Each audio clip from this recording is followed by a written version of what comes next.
सर्व स्वामी भक्तांना माझा नमस्कार। कुलदेवतेची ओळख आणि महत्त्व। कुलदेवता म्हणजे काय? कुलदेवता म्हणजे कुटुंब, वंश किंवा गटाच्या आराध्य देवतेला म्हणतात। हिंदू धर्मात प्रत्येक कुटुंबाची एक विशिष्ट कुलदेवता असते, जी त्या कुटुंबाचे संरक्षण व कल्याण करते, अशी मान्यता आहे। कुलदेवतेची परंपरा। पूर्वजांनी कुलदेवतेची स्थापना करून तिची उपासना करण्यास सुरुवात केली। पिढ्यानपिढ्या ही परंपरा चालू राहते आणि कुलधर्म म्हणून पूजन केले जाते। कुलदेवतेचे महत्त्व। कुलदेवतेच्या पूजेने कुटुंबातील सर्व सदस्यांचे रक्षण होते। घरात सुख, समृद्धी आणि शांतता राहते। पिढीपर्यंत नित्यपूजा आणि उत्सव साजरे करण्याची परंपरा टिकून राहते। संकटांपासून आणि वाईट शक्तींपासून संरक्षण मिळते। कुलदेवतेचे स्थान। कुलदेवतेचे मंदिर बहुतेक वेळा मूळ गावात असते। वर्षातून एकदा किंवा ठराविक प्रसंगी संपूर्ण कुटुंब एकत्र येऊन पूजा करणे आवश्यक मानले जाते। काही घरांमध्ये कुलदेवतेची मूर्ती किंवा फोटो ठेवून नित्यपूजा केली जाते। कुलदेवतेची पूजा आणि उपासना। नित्यपूजा दररोज किंवा नियमित अंतराने पूजा केली जाते। वार्षिक यात्रात कुलदेवतेच्या मूळ स्थानी जाऊन पूजा करण्याची परंपरा असते। विशेष व्रत आणि उत्सव। विशिष्ट दिवसांना कुलदेवतेच्या नावाने पूजा आणि धार्मिक विधी केले जातात। कुलधर्माचे पालन। काही कुलदेवतांसाठी ठराविक नियम पाळण्याची परंपरा असते। उदा. काही कुटुंबे विशिष्ट प्रकारचा आहार टाळतात किंवा विशिष्ट प्रथा पाळतात। कुलदेवतेची उपासना केल्याने कुटुंबातील एकोपा वाढतो आणि परंपरा जपली जाते। पूजेची तयारी। कुलदेवतेच्या पूजेपूर्वी योग्य तयारी करणे आवश्यक असते। यामध्ये पूजेसाठी लागणाऱ्या सामग्रीची जमवाजमव, शारीरिक व मानसिक शुद्धी, तसेच पूजेचे स्थान स्वच्छ व पवित्र करणे गरजेचे आहे। पूजेच्या ठिकाणाची स्वच्छता व शुद्धीकरण। पूजेसाठी घरातील किंवा मंदिरातील जागा स्वच्छ करावी।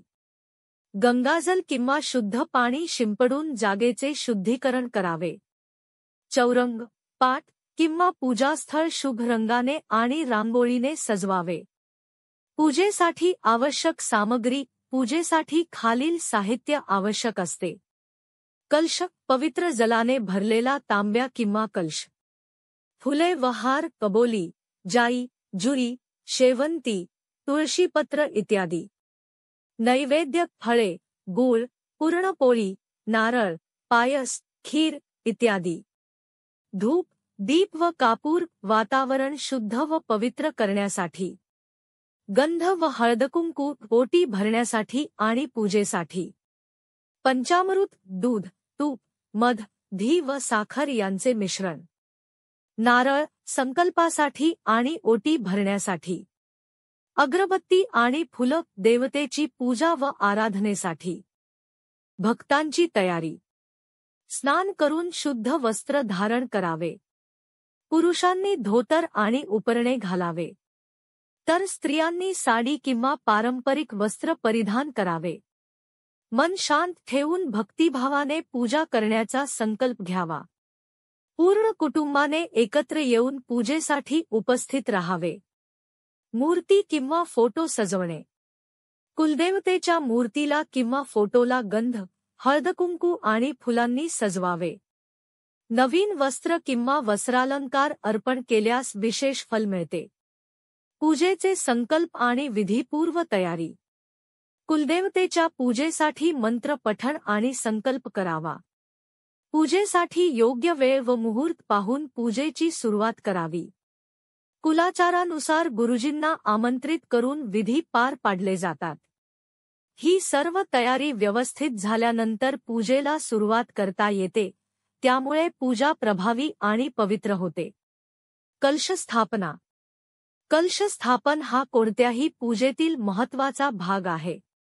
कुलदेवतेच्या पूजेत कलशाला विशेष स्थान असते, कारण तो सकारात्मक ऊर्जा आणि पवित्रता यांचे प्रतीक मानला जातो। कलशाचा अर्थ आणि महत्त्व। कलश म्हणजे पवित्र जलाने भरलेला तांब्या किंवा मडके, जो शुभतेचे प्रतीक आहे. कलशामध्ये देवतेचे तत्व विराजमान असल्याची मान्यता आहे. पूजेदरम्यान कलशाच्या माध्यमातून देवतेला आमंत्रित केले जाते. कलश स्थापनेसाठी आवश्यक साहित्य: तांब्या किंवा चांदीचा कलश, स्वच्छ जल, गंगाजल असल्यास उत्तम, तुळशी पाने, दुर्वा आणि पंचपल्लव 5 प्रकारची पाने, हळद, कुंकू, अक्षता, नारळ, शेंदूर लावलेला. कलशाच्या तोंडावर ठेवण्यासाठी नारळाचा नारळ आणि आंब्याची पाने. पूजेसाठी फुलं आणि हार. कलश स्थापना करण्याची पद्धत: पूजास्थळी रांगोळी काढा. कलश ठेवण्याच्या जागी सुंदर रांगोळी काढावी. कलशामध्ये पवित्र जल भरा. गंगाजल किंवा स्वच्छ पाणी टाकून त्यात तुळशीपत्र, दुर्वा आणि पंचपल्लव घालावेत. कलशाच्या तोंडावर आंब्याची पाने ठेवा. ही पाने शुभतेचे आणि समृद्धीचे प्रतीक मानली जातात. नारळ स्थापित करा. नारळ शेंदूर लावून कलशाच्या तोंडावर ठेवा आणि लाल वस्त्राने झाका. हळदकुंकू आणि अक्षता वाहा. कलशावर हळदकुंकू लावून त्याची विधिवत पूजा करा. मंत्र पठण आणि देवतेला आमंत्रण: कुलदेवतेच्या मंत्राचा जप करून कलशात देवतेचा वास असल्याची भावना ठेवावी. कलशाचे पूजेत महत्त्व: पूजेदरम्यान कलशाला जल, पृथ्वी, तेज, वायू आणि आकाश यांचे प्रतीक मानले जाते. कलशातील जल पवित्र मानले जाते आणि पूजेअंती ते घरभर शिंपडले जाते. काही ठिकाणी कलशावर देवीची मूर्ती किंवा फोटो ठेवून त्याची पूजा केली जाते. कलश स्थापन झाल्यानंतर मुख्य पूजा सुरू करता येते. मंत्रपठण व आवाहन: कुलदेवतेच्या पूजेत मंत्रपठण आणि देवतेचे आवाहन, आमंत्रण करणे अत्यंत महत्त्वाचे असते. ही विधी पूजेच्या प्रभावासाठी आवश्यक मानले जाते. मंत्रपठणाचे महत्त्व: मंत्र हे शक्तिशाली ध्वनितत्व असून त्याद्वारे आध्यात्मिक ऊर्जा सक्रिय होते. मंत्र जप केल्याने वातावरण शुद्ध होते आणि भक्ताचा भाव अधिक शुद्ध होतो. कुलदेवतेच्या कृपेची अनुभूती येते आणि पूजेस सकारात्मकता लाभते. देवतेला आवाहन करण्याची पद्धत: पूजेपूर्वी संकल्प घेतल्यानंतर देवतेला आवाहन करण्यासाठी मंत्र म्हणावेत. हे मंत्र संस्कृत किंवा प्रादेशिक भाषेत असू शकतात. आवाहन मंत्र: सामान्य रूप: ओम श्री हरी क्ली. आपल्या कुलदेवतेचे नाव घ्यायचे आहे. देवी देवाय नमः. हा मंत्र कुलदेवतेच्या नावाने जपला जातो. संकल्प मंत्र: पूजेचा उद्देश सांगण्यासाठी. ओम अस्य श्री कुलदेवता पूजन महापूजाया संकल्पम करिष्ये. या मंत्राने आपण पूजेसाठी संकल्प घेतो. गणपती पूजन मंत्र: प्रथम गणपतीची पूजा केली जाते. ओम गणानात्वा गणपती हवामहे कविं कवीनामुपमश्रवस्तम. कुलदेवतेच्या मूर्ती किंवा फोटोला आवाहन करण्यासाठी. ओम अत्रागच्छ अत्र तिष्ठ. हे मंत्र देवतेला आपल्या पूजास्थळी आमंत्रित करण्यासाठी म्हटले जातात.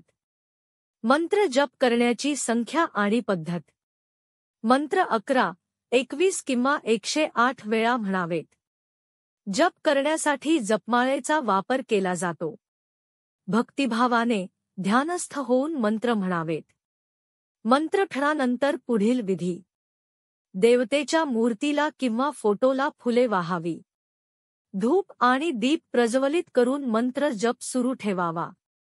प्रसाद आणि नैवेद्य अर्पण करण्यासाठी पुढील विधी सुरू करावी. मंत्रपठण आणि आवाहन झाल्यावर देवतेच्या उपस्थितीची भावना ठेवून पुढील पूजाविधी पार पाडता येतात. पूजेचा समारोप आणि आशीर्वाद ग्रहण: कुलदेवतेच्या पूजेचा समारोप हा अत्यंत श्रद्धेने आणि भक्तिभावाने केला जातो. यामध्ये पूजेसाठी घेतलेला संकल्प पूर्णत्वास नेला जातो आणि कुटुंबावर कुलदेवतेची कृपा राहावी यासाठी प्रार्थना केली जाते. पूजेच्या समारोपाचे महत्त्व: पूजा संपल्यानंतर देवतेचे आभार मानले जातात. देवतेची कृपा अखंड राहावी म्हणून विशेष प्रार्थना केली जाते. वडीलधाया मंडळींना वंदन करून त्यांच्या आशीर्वादाने पूजेचा समारोप केला जातो. समारोप विधी. देवतेला निरोप प्रार्थना. देवतेला परत जाण्याची विनंती केली जाते. हे माझ्या कुलस्वामिनी कुलदेवता, आम्ही आज भक्तिभावाने तुमची पूजा केली. कृपा करून आमच्या जीवनात सदैव राहा आणि आमच्यावर आशीर्वाद ठेवा. शांतीपाठ. ओम सर्वे भवन्तु सुखिन. सर्वे सन्तु निरामयाः. सर्वे भद्राणि पश्यन्तु मा कश्चित दुःखभाग भवेत. फुले, अक्षता आणि जल अर्पण करणे. शेवटी देवतेच्या मूर्ती किंवा फोटोवर जल आणि अक्षता अर्पण केली जाते. आशीर्वाद घेणे. घरातील वडीलधारी व्यक्तींना वंदन करून त्यांचे आशीर्वाद घ्यावेत. गुरुजी उपस्थित असतील तर त्यांचा सन्मान करून त्यांच्याकडून आशीर्वाद मिळवावा. उपस्थित सर्वांनी एकमेकांना शुभेच्छा द्याव्यात आणि प्रसाद वाटून पूजेस पूर्णता द्यावी. पूजेचा समारोपानंतरचे कार्य. पूजेसाठी वापरलेली सामग्री विसर्जित करणे. तुळशीच्या झाडाजवळ किंवा पवित्र ठिकाणी टाकणे. देवघर स्वच्छ करणे आणि दिवा अखंड तेवत ठेवणे. देवतेच्या कृपेची आठवण म्हणून भक्तिभावाने मनोमन प्रार्थना करणे. पूजेचा समारोप हा संपूर्ण कुटुंबाच्या एकोपा आणि शुभेच्छांचे प्रतीक असतो. कुलदेवतेच्या आशीर्वादाने सुखसमृद्धी आणि शांतता लाभावी अशी प्रार्थना करून पूजा समाप्त केली जाते. आपल्याला ही माहिती आवडली असेल तर आपल्या देव भक्ती चॅनेलला एक लाईक करून सबस्क्राईब नक्की करा. धन्यवाद. श्री स्वामी समर्थ.